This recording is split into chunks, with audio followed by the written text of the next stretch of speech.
Olá, mamães! Sejam muito bem-vindas ao canal. Eu sou Cíntia Oliveira, a mãe do Gustavo, e hoje nós vamos falar sobre a descoberta da gravidez. Estou grávida, e agora?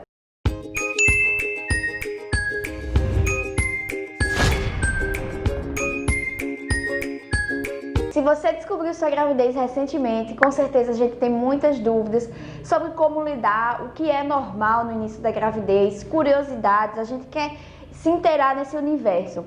Se a sua gravidez foi planejada, parabéns, com certeza você está muito feliz. Se você descobriu meio que de sopetão, não planejou, você deve estar um pouco ainda em choque, né? Mas essa fase vai passar, essa fase do início que a gente fica ali meio perplexo, né, tentando entender ainda essa nova realidade, mas você vai descobrir um novo universo e a maternidade ela é maravilhosa. Tem a parte difícil, mas ela é maravilhosa. Mas o foco hoje é a gente falar sobre as principais coisas no início da gestação. Então vamos lá. Se você descobriu sua gravidez, o primeiro passo deve ter sido fazer o teste de farmácia, né? Isso. E após o teste de farmácia, normalmente a pessoa faz o teste de sangue, que é o beta-HCG, que é para confirmar essa gravidez. O teste de farmácia, ele é confiável, porém tem a margem de erro, né? É tanto que quando eu descobri a minha gravidez, eu fiz um teste de farmácia e ele deu negativo, porque a gravidez ainda estava muito no início. Então, pode acontecer de você fazer um teste, dar negativo e ainda assim você está grávida. Foi o que aconteceu comigo. Eu estava grávida, mas eu fiz o teste muito cedo e deu negativo. Passou um dia do atraso menstrual, eu repeti o teste e aí deu positivo. Porém, o segundo tracinho, ele ficou bem claro, porque os níveis de HCG no meu organismo ainda estavam baixos. Eu fiquei com dúvida, repeti o teste de farmácia e aí também subiu o segundo tracinho. No dia seguinte eu fiz o beta-HCG e foi confirmada a gravidez. Então o primeiro passo é fazer o teste de farmácia, né? E em seguida fazer o teste de sangue, que é para ter a confirmação. Cíntia, pode dar negativo mesmo eu estando grávida? Pode acontecer, é muito raro, mas eu já vi pessoas que estavam grávidas e o teste deu negativo. E se deu positivo, pode estar errado? Bom, o pessoal do laboratório disse que já viu falso negativo, né? Você pode estar grávida e dar negativo no teste de sangue, porém nunca viram um falso positivo. Ou seja, se deu positivo no teste de sangue, realmente, de fato, você está grávida, então, parabéns. Confirmada a gravidez, o primeiro passo é você agendar uma consulta com seu ginecologista obstetra. Com essa consulta, você vai tirar suas dúvidas, né? Ele vai pedir alguns exames, tem aquele protocolo inicial. Se você é tentante, no caso, já estava tentando, provavelmente você já estava tomando ácido fólico. Se você descobriu a gravidez por acaso, ou já estava tentando e já ficou grávida, na primeira consulta com seu ginecologista e obstetra, ele vai passar o ácido fólico. O ácido fólico ele ajuda no desenvolvimento do bebê, no desenvolvimento do ferro. Então é muito importante as pessoas que estão tentando aí já fazer uso do ácido fólico. Tem vários no mercado, não tem um específico. Os médicos dizem que pode tomar qualquer ácido fólico, que isso vai ajudar no desenvolvimento do bebê. Existe um momento ideal para você fazer a primeira ultra, porque se você fizer muito cedo, você não vai escutar o coraçãozinho do bebê, não dá para ver nada. E aí você pode ficar naquele pensamento, ah, meu Deus, será que vai desenvolver? Não vai? Então, tem um momento ideal, porque se você faz muito cedo, você vê apenas o saco gestacional. Então, algumas pessoas fazem a ultra, não vê coração batendo, não vê nada, vê apenas o saco gestacional e fica com aquele pensamento negativo. Será que vai se desenvolver ou não? Então, depende do tempo que você fez essa ultra. A ultra, geralmente, ela é indicada a partir de 7 semanas, 8ª semana, que é quando o bebê já está se desenvolvendo melhor. Quando é feito muito no início, você não consegue ouvir nada, vê apenas o saco gestacional, que é confirmada a gravidez. Então aí, depois que você tem a consulta com o ginecologista, ele vai pedir essa ultra e dependendo do tempo vai ouvir o coraçãozinho do bebê ou não. E quais os exames que é mais comum ser solicitado na primeira consulta com o ginecologista? Eles vão solicitar o hemograma, um teste de glicemia, o de sangue, que é para você saber o tipo sanguíneo daquela mãe. Tem o de sorologia, que é para saber se a mãe teve toxoplasmose ou não. Porque quando a mãe já teve toxoplasmose, ela não vai ter mais, então tá tudo ok. E se a mãe não teve, pode ter durante a gestação e não é recomendado, tem que ter alguns cuidados, como evitar comer carne crua, legumes mal lavados, comer ovos crus. Então, tem que evitar essas coisas para que não tenha toxoplasmose. Evitar contato com a fezes de gato, né? Porque se a mãe tiver toxoplasmose durante a gravidez, pode acontecer da toxoplasmose entrar na placenta e aí traz algum mal para o bebê, nasce com alguma malformação. Então, esse exame é importante para saber se você teve ou não toxoplasmose, e caso você não tenha tido, ter muito cuidado durante a gestação para não ter e evitar que essa placenta seja invadida e o bebê nasça com alguma malformação ou algo do tipo. Outros exames que também são solicitados é o de tireoide, o de urina e o Papa Nicolau. O Papa Nicolau, ele previne contra o câncer de colo de útero. Então, esses são os principais exames que são solicitados no início da gestação, ali na primeira semana com o ginecologista. E no início da gestação é muito comum a gente sentir uma modificação no corpo. O organismo da mulher se modifica muito, então ela pode sentir aí desconforto nas mamas, aquela mama mais túrgida, né? Mas como se estivesse enchendo.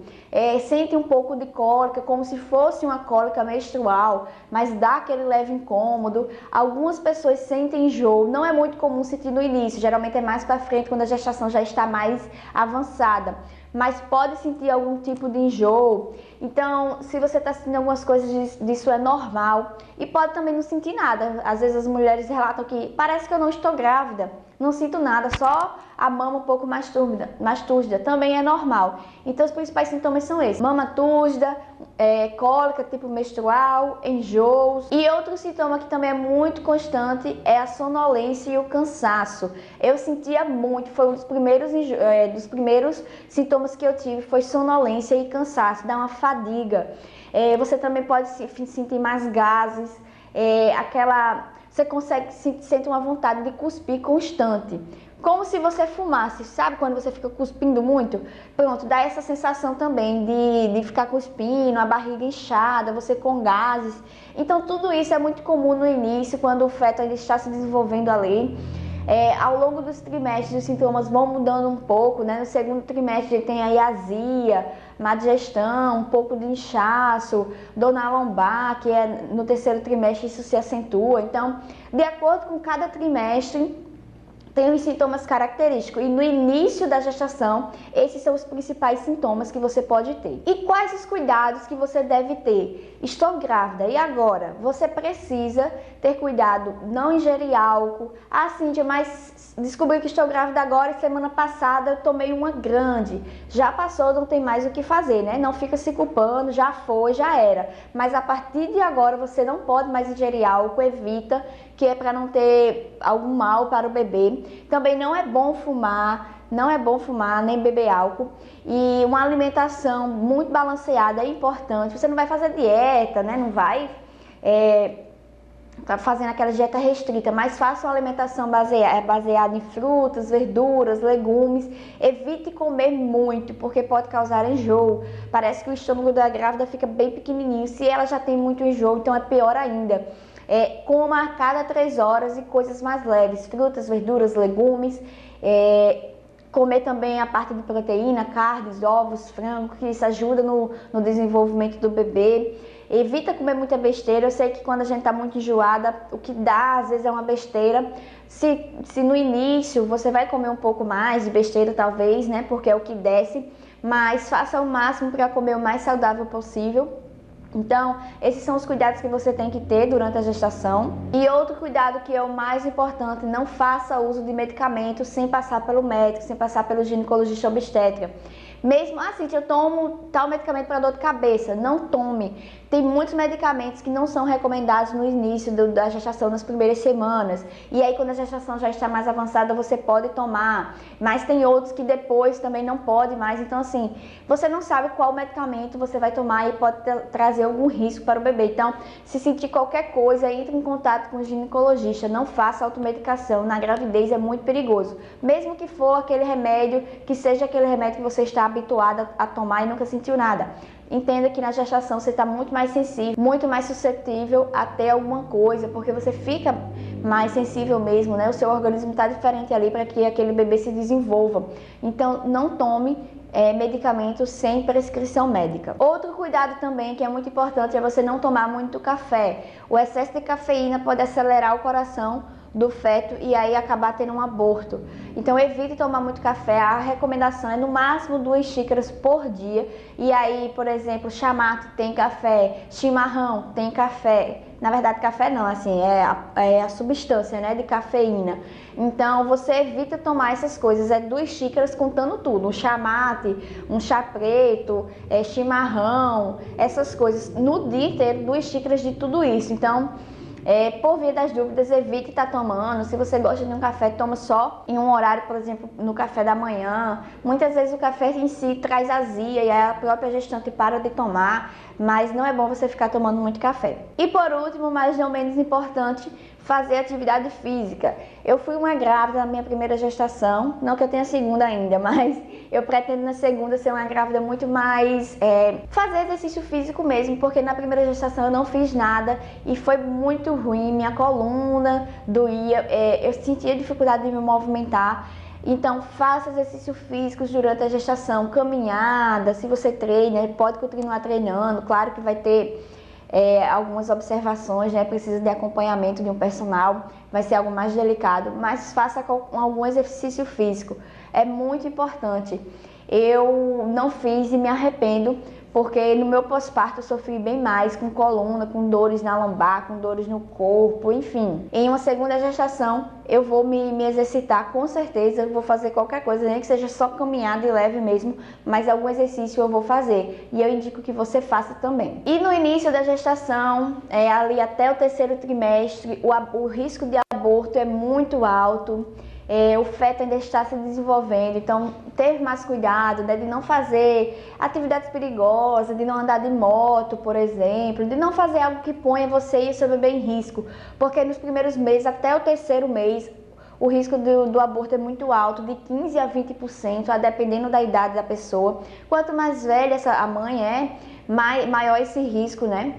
Então, passou ali o 1º trimestre, é muito baixo ter aborto, com certeza é mais provável que essa gestação se evolua e finalize bem, mas até o 3º trimestre é bem comum ocorrer esse aborto. Por isso que muitas pessoas esperam passar o 3º mês para poder dar a notícia, né, para divulgar, para falar para o pessoal. Geralmente a gente conta para as pessoas mais íntimas, para aquelas pessoas que realmente a gente confia, mas passou esse 3º mês, já é bem baixa o risco de um aborto espontâneo.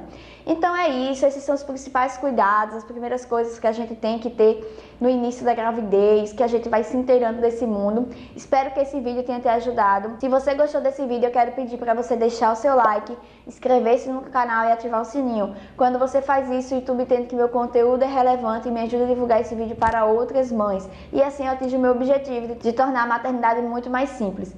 Então, já quero pedir também para você me seguir no Instagram. Se você ainda não me segue lá, Cintia Oliveira 94.